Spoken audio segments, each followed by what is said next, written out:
Welcome to the Learning Pines YouTube. We hope this video helps. You need a clean surface and a steady apple. Wash and dry it first. Lay it flat by slicing a thin piece off the top and bottom so the apple won't roll. Once done, stand the apple on one flat end and slice down through the skin to remove a 1/4-inch strip if bruised. Make 2 perpendicular cuts to expose the core area. This gives you controlled access to the center. Move confidently. This step sets you up for an easy core removal. Now cut the apple straight down into 4 quarters, cutting through the core.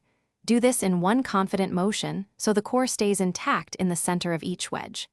Once quartered, you can see the seeds and tough core fibers. Use the tip of your knife or a small spoon to scoop them out. Work from the pointed end toward the stem to avoid gouging good flesh.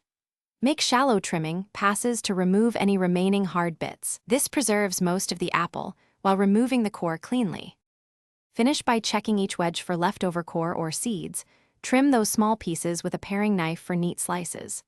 Once trimmed, rinse the wedges quickly if any tiny bits remain, then pat dry before serving or storing. This keeps texture and flavor.